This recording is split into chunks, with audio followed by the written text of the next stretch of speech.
तो class 11th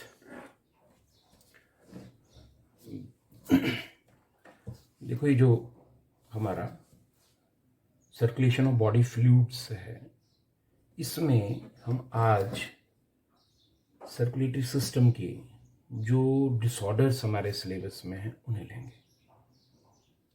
circulatory system के क्या डिसऑर्डर्स हैं, क्या डिफेक्ट्स हैं, क्या परेशानियां हैं, उससे जुड़े हुए क्या बीमारियां हैं, वो हम लोगों ने आज पढ़नी। सर्कुलेटरी सिस्टम में एक डिसऑर्डर जो आपके सिलेबस में है, दैट इज हाइपरटेंशन। इसको आप देखें कि हाइपरटेंशन होता क्या है। हाइपरटेंशन, जिसे हम लोग हाई ब्लड प्रेशर कहते हैं या हाई बीपी कहते हैं, ब्लड प्रेशर ज़्यादा होना, उसे हाइपरटेंशन कहा जाता है। अभी ये क्या होता है, कैसे होता है, किस तरह से क्रिएट होता है, उसकी बात करेंगे। देखो, जब भी किसी ट्यूब के अंदर, किसी पाइप के अंदर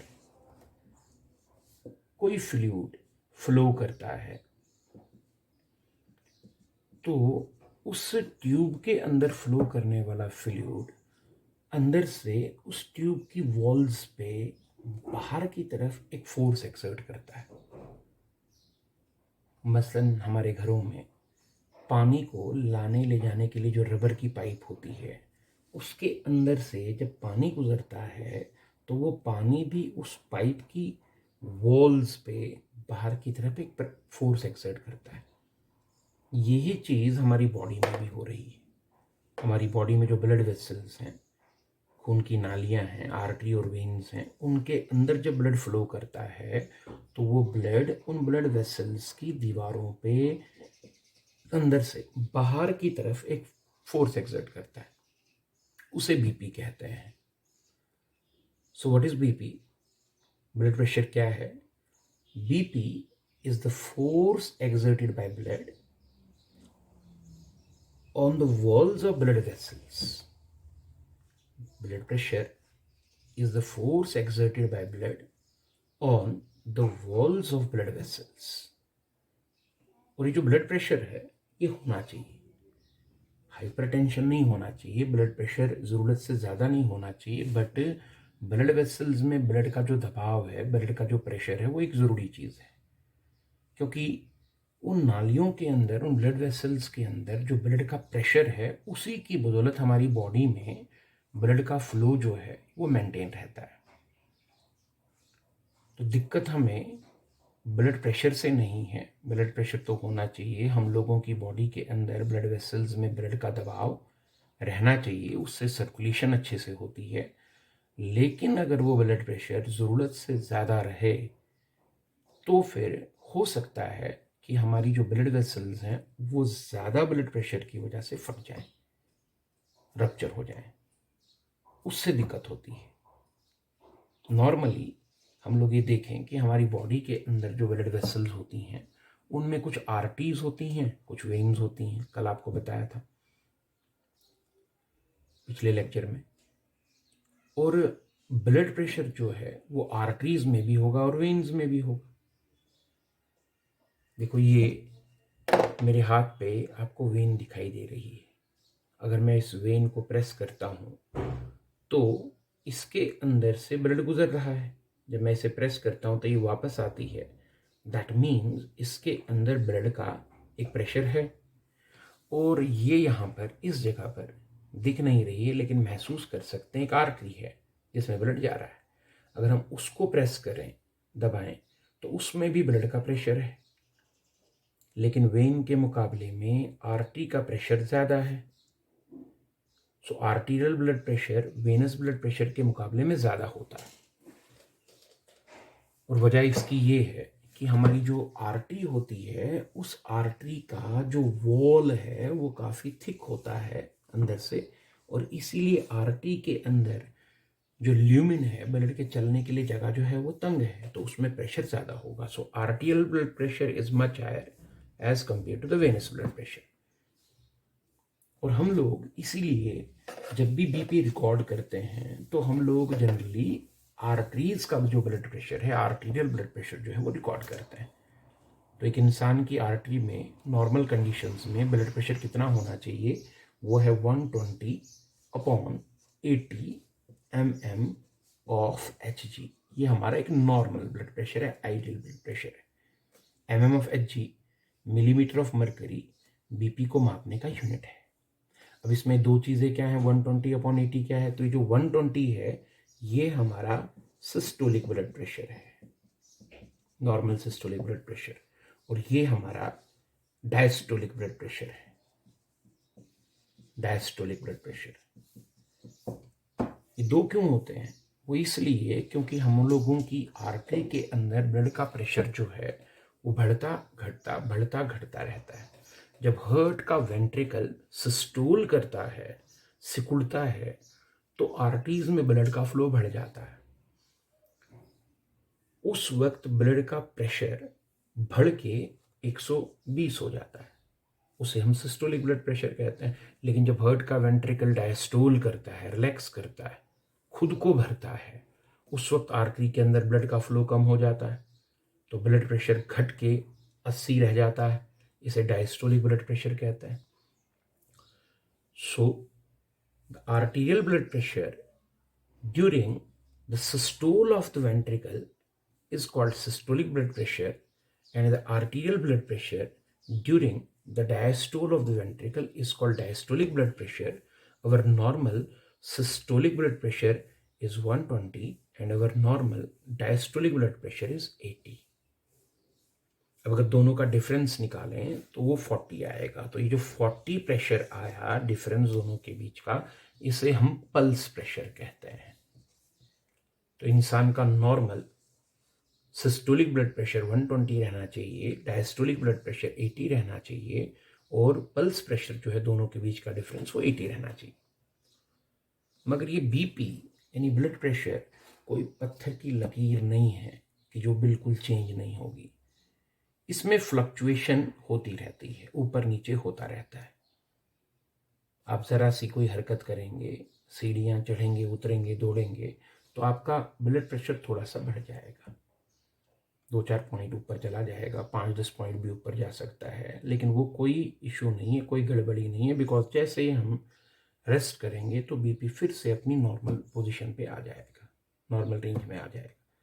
तो फ्लक्चुएशन होना, थोड़ा बढ़ जाना फिर नीचे आ जाना, दौड़ते वक्त चढ़ जाना फिर नीचे आना, चाहे नमकीन चीज़ ज़रा कुछ खा लेने से बीपी थोड़ा बढ़ जाना फिर नॉर्मल आ जाना, थोड़ा सा गुस्सा आ जाए तो बीपी बढ़ जाना फिर नॉर्मल आ जाना, ये कोई बड़ी बात नहीं है, ये फ्लक्चुएशन चलती रहती। दिक्कत हमें फ्लक्चुएशन से नहीं है, दिक्कत हमें सस्टेन राइज से है। अब सस्टेन राइज क्या होता है? सस्टेन राइज का मतलब होता है कि अगर किसी इंसान का बीपी बढ़ जाए और फिर बढ़ा हुआ ही रहे, रेस्ट करने पे भी नीचे वापस ना आए, तो उसे हम लोग सस्टेन राइज कहते हैं। और वो जो सस्टेन राइज है वही हाइपरटेंशन कहलाता है। So what is hypertension? Hypertension is sustained rise in BP. Sustained rise in blood pressure is called hypertension, उसे हाइपरटेंशन कहा जाता है।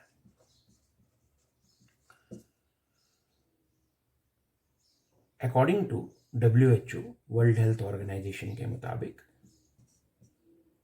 अगर किसी इंसान का ब्लड प्रेशर जो सिस्टोलिक है वो 140 और जो डायस्टोलिक है वो 90, अगर किसी इंसान का ब्लड प्रेशर 140/90 के ऊपर रहता है इवन एट रेस्ट, यानी आराम करने पे भी अगर किसी इंसान का ब्लड प्रेशर 140/90 से नीचे नहीं आता, तब जाकर हम उस इंसान को हाइपरटेंसिव कह सकते हैं और उसे हाइपरटेंशन है ऐसा कहा जाएगा। So if the BP of a patient remains above 140/90 even at rest, then the patient is declared as hypertensive. बाकी दौड़ते भागते वक्त बीपी का कुछ देर तक ऊपर चढ़ जाना, रेस्ट करने पे नीचे आ जाना, इसमें कोई दिक्कत नहीं, ये तो सबके साथ होता है, नॉर्मल चीज़ है। अच्छा, अब हाइपरटेंशन जो है अगर किसी इंसान को हुआ तो दिक्कत क्या होगी? देखो मेनली हाइपरटेंशन में इंसान का ब्रेन, हार्ट और किडनी अफेक्ट होता है, क्योंकि हाइपरटेंशन की वजह से, ज़्यादा प्रेशर रहने की वजह से कभी भी किसी भी वक्त ब्रेन को ब्लड देने वाली आर्टरी या हार्ट को ब्लड देने वाली आर्टरी या किडनी को ब्लड देने वाली आर्टरी रप्चर हो सकती है। और अगर ऐसा हुआ तो उन ऑर्गन्स की ब्लड सप्लाई रुक जाएगी, वो ऑर्गन काम करना छोड़ देंगे, क्योंकि ये वाइटल ऑर्गन है। तो जैसे ही इन्होंने काम करना छोड़ा, पूरी बॉडी काम करना छोड़ देगी, इंसान की डेथ हो जाएगी। तो मेनली ये 3 ऑर्गन जो है हाइपरटेंशन में अफेक्ट होते हैं, ब्रेन, हार्ट और किडनी। इसके अलावा कभी कभी इंसान की आईज, ईयर्स भी अफेक्ट हो सकती हैं। तो हाइपरटेंशन जो है उसको हम लोग कई बार साइलेंट किलर भी कहते हैं। क्योंकि खामोशी से इंसान को ये मौत की तरफ ले जा सकता है। ये काफ़ी बुरी चीज़ है, इंसान को पता भी नहीं रहता और ब्लड प्रेशर जो है वो उसकी जान ले लेता है। अब दूसरी चीज़ ये है कि ये हाइपरटेंशन आखिर हुआ क्यों, इसकी क्या वजह है। तो हाइपरटेंशन की कोई एक वजह नहीं, इसका कोई एक कॉज नहीं है। अलग अलग इंसानों में इसके अलग अलग कॉजेस होते हैं। अब मेन कॉज क्या है, देखो जो कुछ कॉजेज हमें पता है हाइपरटेंशन के, उनमें फिजिकल एंड मेंटल एक्सर्शन, थकावट जिसे कहते हैं, ज़रूरत से ज़्यादा फिजिकल या मेंटल एक्सर्शन होना, वो हाइपरटेंशन की वजह बन सकता है। Number 2, insomnia. इंसान अगर पूरी नींद ना ले या उसे नींद नहीं आ रही या आ रही है और वो नींद ले नहीं रहा, तो हाइपरटेंशन हो सकता है। नंबर 3, एक्सेसिव साल्ट इनटेक, ज़रूरत से ज़्यादा नमक खाना, यह हाइपरटेंशन की वजह बन सकता है। नंबर 4, एक्सेसिव इनटेक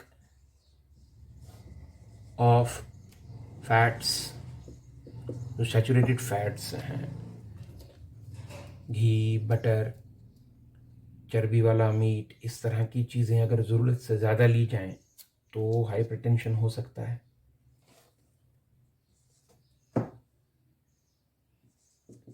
एल्कोहलिज्म, शराब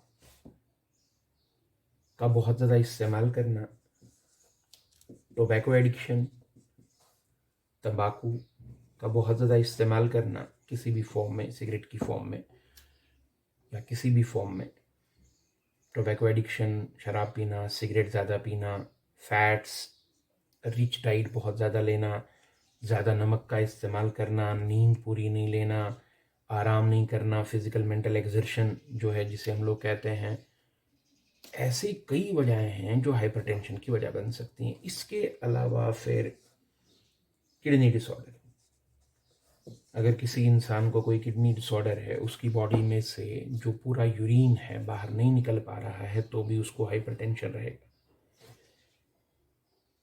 इसके अलावा हार्मोनल इम्बैलेंसेस, हमारी बॉडी के अंदर ऐसे कुछ हार्मोन्स होते हैं जिनका इम्बैलेंस होने से, कम ज़्यादा निकलने से हाइपरटेंशन हो सकता है। मसलन एड्रेनलिन हार्मोन, अगर एड्रेनलिन हार्मोन का हाइपर सिक्रीशन बॉडी में हो, ज़रूरत से ज़्यादा वो निकले, तो उससे भी हाइपरटेंशन हो सकता है। ओबेसिटी, इंसान का शरीर ज़्यादा होना, मोटापा, वो हाइपरटेंशन की वजह बन सकता है। इसके अलावा एक फीमेल जब प्रेगनेंसी अटेन करती है तो प्रेगनेंसी में भी उसका ब्लड प्रेशर ज़्यादा रहता है, तो प्रेगनेंसी में भी एक फीमेल का हाइपरटेंशन रह सकता है। सो ऐसी कई वजहें हैं, ऐसे कई कॉजेज़ हैं जो हाइपरटेंशन के कॉज समझे जाते हैं। तो मल्टीपल कॉजेज़ हैं, कोई एक कॉज नहीं है। देखना ये है कि जिस इंसान को हाइपरटेंशन है, उसके बाद ये देखना पड़ेगा कि उसके हाइपरटेंशन के पीछे की वजह क्या है, तो उस वजह को हटाना है।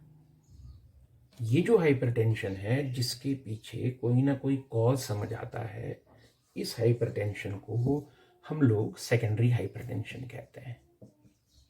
Secondary hypertension is the form of hypertension behind which there is a definite cause, जिसके पीछे कोई कॉज हो।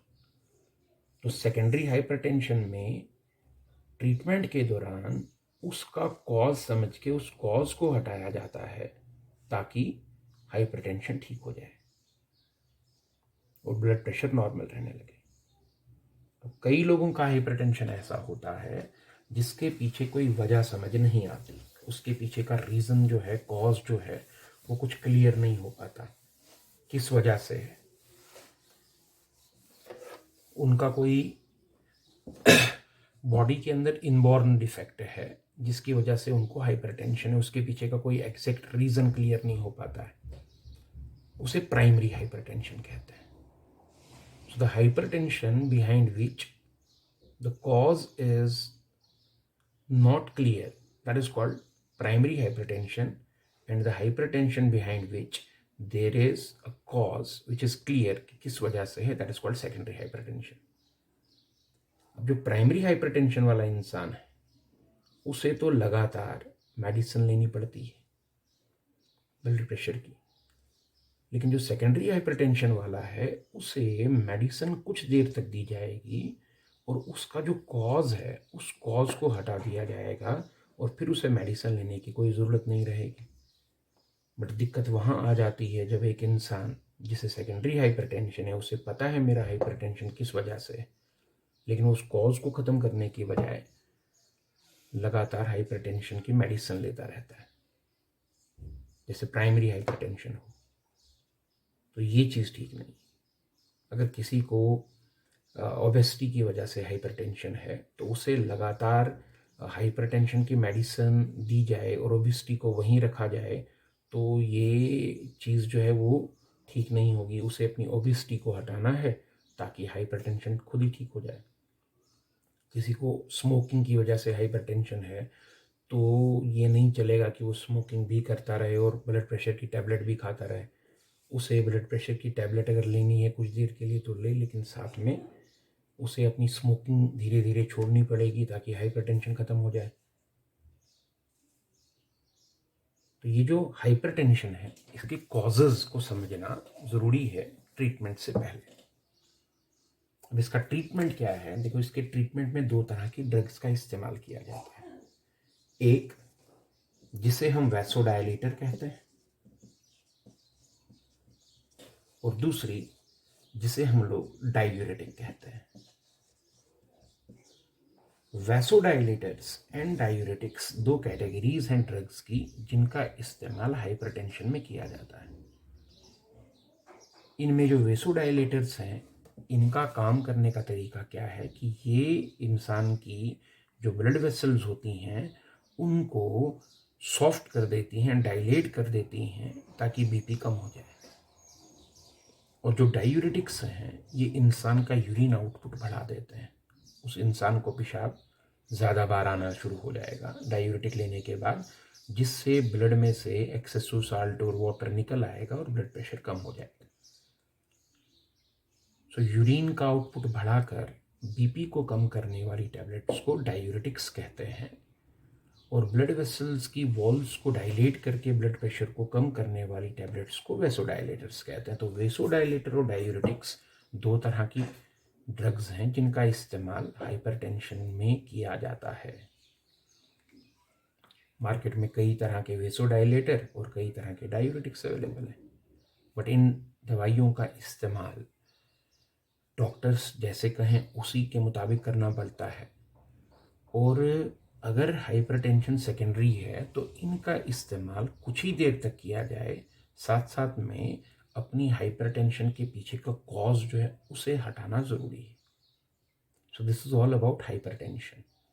और हाइपरटेंशन जो है ये आज के वक्त में हमारा जो सर्कुलेटरी सिस्टम है उससे जुड़ा हुआ एक बहुत कॉमन डिसऑर्डर है। कल का जो हमारा टॉपिक होगा वो इसी तरह से सर्कुलेटरी सिस्टम के जो डिसऑर्डर हमारे सिलेबस में हैं, जैसे हार्ट फेलियर है या एंजाइना है या कॉरोनरी आर्टरी डिजीज़ हैं, CAD, उसके रिगार्डिंग है। और कल हम ये भी समझेंगे कि जो हार्ट फेलियर है, हार्ट अटैक है और कार्डिक अरेस्ट है, जिसे हम लोग कई बार कंफ्यूज करके एक ही मान लेते हैं, बट ये अलग अलग चीज़ें हैं। हार्ट फेलियर अलग चीज़ है, हार्ट अटैक अलग चीज़ है, और कार्डिक अरेस्ट जो है वो एक अलग चीज़ है। तो इसे हम कल समझेंगे।